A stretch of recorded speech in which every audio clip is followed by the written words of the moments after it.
Breaking news సృష్టించిన మీర్పేట్ ఘటనలో సంచలన విషయాలు వెలుగు చూశాయి. అయితే గురుమూర్తికి 14 రోజుల రిమాండ్ విధించింది కోర్టు. అయితే కోర్టు ఆవరణలో ఎటువంటి భయం జంకు ప్రదర్శించలేదు గురుమూర్తి. తనకు ఏ మాత్రం భయం లేకుండా చాలా ఫ్రీగా తిరుగుతూ ఉన్నారు గురుమూర్తి. అయితే మొత్తంగా తన భార్య హత్య కేసులో తానే నిందితుడినని గురుమూర్తి ఒప్పుకున్నారు. దీంతో పోలీసులు అతన్ని కోర్టు ముందు హాజరుపరచడం జరిగింది. 14 రోజుల రిమాండ్ అయితే కోర్టు విధించిన పరిస్థితి. అయితే కోర్టులో జడ్జి అడిగిన ప్రశ్నలకు ఏ మాత్రం భయం బెరుకు లేకుండా గురుమూర్తి సమాధానం చెప్పారు. అంత మాత్రమే కాకుండా న్యాయవాదిని పెట్టుకుంటావా అని జడ్జి అడిగిన ప్రశ్నకు తనకు అవసరం లేదని జైల్లోనే ఉంటా అంటూ కూడా గురుమూర్తి చెప్పిన పరిస్థితి కనిపిస్తుంది. అయితే మొత్తంగా జైల్లోనే ఉండడానికి గురుమూర్తి ఇష్టపడ్డాడు తప్ప న్యాయవాదిని కూడా పెట్టుకోవడానికి ఇష్టపడిన పరిస్థితి కనిపిస్తుంది. మరోవైపు భార్య మాధవిని హత్య చేసిన చోటే పిల్లలతో కలిసి గురుమూర్తి ఉన్నారు. పిల్లలు అమ్మ ఏది అని అడిగిన ప్రశ్నకు గురుమూర్తి వస్తుంది అని చెప్పడం, ఇల్లంతా కంపు కొడుతుంది అని చెప్పినప్పుడు కూడా ఎయిర్ ఫ్రెషనర్స్ తో అలాగే కెమికల్స్ తోటి దుర్వాసన రాకుండా మొత్తంగా బెడ్రూమ్ కి అయితే తాళం వేసిన పరిస్థితి కనిపిస్తుంది. పిల్లలకు ఏ మాత్రం అనుమానం రాకుండా గురుమూర్తి భార్యని ఎక్కడైతే హత్య చేశాడో అక్కడే పిల్లలతో కలిసి ఉన్న పరిస్థితి వెలుగు చూసింది. అయితే మొత్తంగా మీర్పేట ఘటనలో అయితే సంచలన విషయాలు వెలుగు చూశాయని చెప్పుకోవచ్చు. సూక్ష్మదర్శిని అనే సినిమా చూసి ఈ విధంగా హత్యకు పాల్పడి బాడీని డిస్పోజ్ చేసినట్లు కూడా గురుమూర్తి పోలీసుల విచారణలో వెల్లడించడం జరిగింది. దీనికి సంబంధించి పూర్తి వివరాలు మా ప్రతినిధి సాగర్ అందించేందుకు సిద్ధంగా ఉన్నారు. సాగర్, చెప్పండి, మీర్పేట ఘటనకు సంబంధించి ఇప్పటికే పోలీసులు గురుమూర్తిని కోర్టు ముందు హాజరుపరచడం జరిగింది. అసలు కోర్టు ఆవరణలో ఏం జరిగింది, జడ్జి ఏం తీర్పిచ్చారు?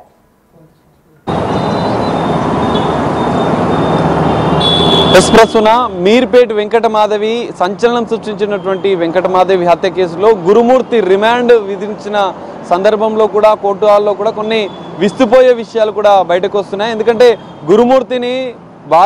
గురుమూర్తి సొంత భార్యని అతి కిరాతకంగా దారుణంగా ముక్కలు చేసి హత్య చేసి ఆనవాళ్లు లేకుండా చేసిన ఈ కేసులో గురుమూర్తిని పోలీసులు రిమాండ్ తరలించిన సందర్భంలో కూడా ఇటు పోలీసులు తరలించే సందర్భంలో కూడా ఆయన ధైర్యంగా ముందుకు వెళ్తూ కోర్టు హాల్లో కూడా చాలా ఫ్రీగా తిరుగుతూ కోర్టు అడిగిన ప్రశ్నలకు కూడా తన సులువుగా ధైర్యంగా ఎలాంటి భయం లేకుండా సమాధానం చెప్పినట్టుగా కూడా ఈ సంచలన విషయాలు కూడా బయటకు వస్తున్న పరిస్థితి కూడా కనిపిస్తుంది. అయితే 14 రోజుల రిమాండ్ విధించింది. రంగారెడ్డి 6వ అదనపు జ్యుడిషియల్ ఫస్ట్ క్లాస్ మెజిస్ట్రేట్ అడిగిన ప్రశ్నలకు కూడా తాను సమాధానం ఎలాంటి భయం లేకుండా చెప్పాడు.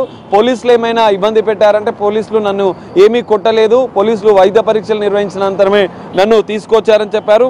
న్యాయవాదిని ఏమైనా పెట్టుకుంటావా అంటే అసలు నాకు న్యాయవాది అవసరం లేదు, లీగల్ హెల్ప్కి సంబంధించినటువంటి లీగల్ ఎయిడ్ నుంచి కూడా హెల్ప్ ఏది అవసరం లేదు, నేను జైల్లోనే ఉంటానంటూ అంత ధైర్యంగా కోర్టుకు కూడా సమాధానం చెప్పినట్లుగా కూడా తెలుస్తోంది. ఇటు పోలీసులే కాదు, ఈ కేసు సంబంధించిన విషయంలో కూడా ప్రజలు కూడా అనేక సంచలన విషయాలను విస్మయానికి గురవుతున్న పరిస్థితి కూడా కనిపిస్తుంది. ఎందుకంటే అత్యంత కిరాతకంగా దారుణంగా కట్టుకున్న భార్యను వెంకటమాధవిని హత్య చేసి ముక్కలుగా చేసి పండుగ అనంతరం తెల్లారి 16వ తేదీన ముక్కలుగా చేసి ఆనవాళ్లు లేకుండా ఈ సూక్ష్మదర్శిని అనే సినిమా ద్వారా దాన్ని చూసి ప్రేరేపితుడైనటువంటి నిర్ణయం తీసుకున్నటువంటి గురుమూర్తి మొదట భార్య మృతదేహాన్ని వాష్రూమ్లోకి తీసుకెళ్లి తల మొండెం వేరు చేసి మొత్తం 4 భాగాలుగా ముక్కలుగా చేసి పూర్తిగా దానికి సంబంధించినటువంటి ఆనవాళ్లు లేకుండా చేసి పోలీసులకే ఒక పెద్ద టాస్క్గా ఒక మిస్టరీ డెత్గా వాళ్ళకు సవాల్ విసిరిన పరిస్థితి కూడా మనం చూసాం.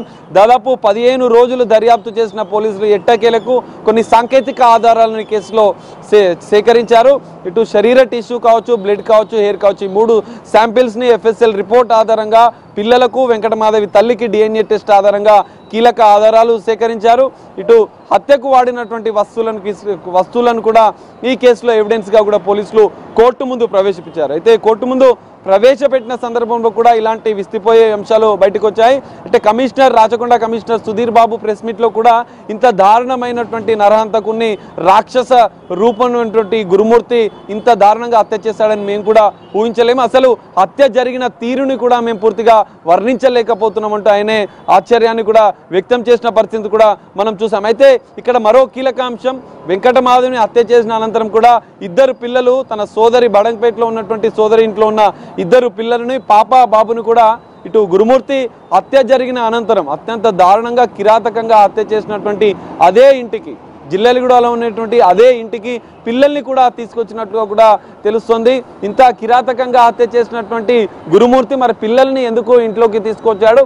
2 రోజులు పిల్లల్ని ఇంట్లోనే ఉంచినట్లుగా కూడా పోలీసుల విచారణలో తేలింది. అయితే అమ్మమ్మ ఇంటి దగ్గర నుంచి వాళ్ళ సోదరి ఇంటి దగ్గర నుంచి తీసుకొస్తున్న తరము పిల్లలకి అల్పారం టిఫిన్ చేయించిన అనంతరం ఇంటికి తీసుకొచ్చాడు. ఇంటికి రాగానే పిల్లలు అనేక మార్లు తల్లి గురించి అడిగారు. కానీ ఎన్నిసార్లు తల్లి గురించి అడిగినా డిఫరెంట్ సమాధానాలు చెప్తూ పిల్లల్ని మరిపించే ప్రయత్నం చేస్తున్నటువంటి గురుమూర్తి చేస్తున్నట్లుగా కూడా గుర్తించారు. అనంతరం వాళ్ళు ఫుడ్ అడిగినా కూడా ఆన్లైన్లో ఆర్డర్ చేసి పిల్లలకు అదే ఇంట్లో తినిపించినట్లుగా కూడా తెలిసింది. ఇల్లంతా దుర్వాసన వస్తుంది నాన్న, మరి అమ్మ ఏది అని అడిగినా కూడా ఆ దుర్వాసన పోయేందుకు కూడా కొన్ని రూమ్ ఫ్రెషర్ లాంటి కెమికల్స్ కూడా వాడినట్లుగా కూడా తెలుస్తుంది. ఈ మొత్తం సంచలనం రేపించినటువంటి ఈ కేసులో ఇటు హత్య చేసిన ఉదంతం ఒక ఎత్తు అయితే రిమాండ్ తరలించిన ఇప్పుడు చెల్లపల్లి జైలుకు తరలించారు పోలీసులు. 14 రోజుల జ్యుడిషియల్ రిమాండ్ విధించిన అనంతరం కూడా ఇటు రిమాండ్ రిపోర్ట్లో కూడా కొన్ని సంచలన విషయాలు కూడా పోలీసులు స్పష్టం చేసినట్టుగా కూడా తెలుస్తుంది. హత్య జరిగిన ఉదంతం ఏదైతే గురుమూర్తి వెంకటమాధవ్ని ఎందుకు హత్య చేయాలనుకున్నాడు, హత్య చేసిన తీరును కూడా పూర్తిగా వివరించిన పరిస్థితి కూడా రిమాండ్ రిపోర్ట్లో కూడా పేర్కొన్న పరిస్థితి కనిపిస్తుంది. ఇంత సంచలనం రేపిన కేసులో ఇటు హత్య ఉదంతం ఒక ఎత్తు అయితే హత్య అనంతరం రిమాండ్ తరలించే క్రమంలో కూడా గురుమూర్తి ప్రవర్తన అనేది అందరినీ ఆశ్చర్యానికి గురి చేస్తుంది. విస్తుపోయి కొంచెం కూడా పాశ్చాత్తాపం లేకుండా కట్టుకున్న భార్యను అత్యంత దారుణంగా కిరాతకంగా ముక్కలుగా నరికి ఆనవాళ్లు లేకుండా చేసిన గురుమూర్తిలో ఒక్క 1% కూడా కొంచెం కూడా పాశ్చాత్తాపం బాధ లేదు అని కూడా పోలీసులు ఆశ్చర్యపోతున్న పరిస్థితి కూడా కనిపిస్తుంది. రిమాండ్ తరలించానంతం తాను జైల్లోనే ఉంటాను, నాకు అడ్వకేటు నహాయసాయం అసలే అవసరం లేదు అంటే బయటికి వెళ్తున్న సందర్భంలో కూడా అదే విధంగా ప్రవర్తించినట్టుగా కూడా పోలీసుల ద్వారా తెలుస్తుంది. మరి జైల్లోనే ఉంటాను, నేను ఎన్ని రోజులైనా నాకు ఏ శిక్ష పడినా నేను అనుభవిస్తాను, నేను హత్య చేసింది మాత్రం వాస్తవమే అని ఒప్పుకున్నటువంటి గురుమూర్తి ఇటు రిమాండ్ తరలించే క్రమంలో కూడా ఇలాంటి ప్రవర్తనను ఇటు పోలీసులు కూడా ఎక్స్పెక్ట్ చేయలేదు. అటు కోర్టు హాలు కూడా నిశ్శబ్ద వాతావరణంలో ఉంది. సమాధానాలు చెప్తున్న తీరులో కావచ్చు, తనకు న్యాయ సాయం అవసరమే లేదు, నేను జైల్లోనే ఉంటానంటూ గురుమూర్తి ప్రవర్తించిన తీరు కూడా ఆశ్చర్యానికి గురి చేస్తుంది. అయితే సంచలనం సృష్టించినటువంటి ఈ మీర్పేట హత్య ఉదంతం అనేది ఇంకా సస్పెన్స్ అయితే కొనసాగుతుంది. మరి నిందితుడు గురుమూర్తికి ఎలాంటి శిక్ష పడుతుంది? ఇప్పటికే పోలీసులు సాంకేతిక ఆధారాలతో పాటుగా శాస్త్రీయపరమైన సైంటిఫిక్ ఎవిడెన్స్ కూడా కోర్టు ముందు ఉంచారు. ఈ నేపథ్యంలో 14 రోజుల రిమాండ్ అనంతరం కూడా ఎలాంటి శిక్ష పడుతుంది అనేది కూడా వేచి చూడాల్సిన పరిస్థితి కనిపిస్తుంది. అయితే ఈ రోజు కస్టడీ కోరే అవకాశం కూడా కనిపిస్తుంది. కోర్టులో ఇటు పోలీసులు మీర్పేట పోలీసులు కస్టడీ పిటిషన్ వేయనున్నారు.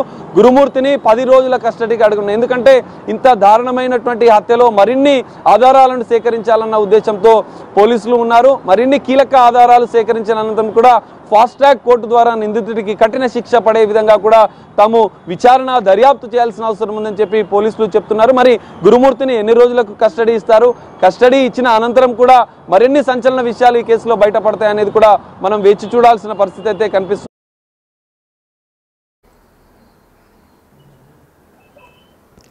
ఇక మొత్తంగా సంచలనం సృష్టించిన మీర్పేట హత్య కేసుకు సంబంధించి అయితే గురుమూర్తికి 14 రోజుల రిమాండ్ విధించింది కోర్టు. అయితే గురుమూర్తిని కోర్టులో హాజరుపరిచిన సమయంలో చాలా తన ప్రవర్తన డిఫరెంట్ గా ఉంది అని, అసలు హత్య చేశాడా అన్న అనుమానాలు కూడా వ్యక్తమయ్యే విధంగా తన ప్రవర్తన ఉంది అంటూ కూడా చెప్తున్న పరిస్థితి కనిపిస్తుంది. అయితే మొత్తంగా ఈ కేసుకు సంబంధించి 14 రోజుల రిమాండ్ అయితే విధించారు.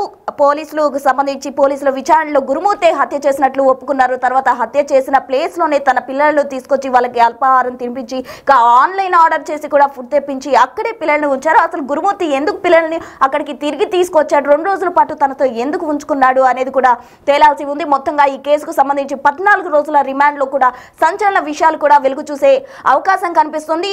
దీని తర్వాత కోర్టు డెసిషన్ ఏ విధంగా ఉండబోతుంది, గురుమూర్తికి ఎటువంటి శిక్ష విధిస్తుంది, మరణ శిక్ష విధిస్తుందా లేక జీవిత ఖైదు విధిస్తుందా అనేది తేలాల్సి ఉంది.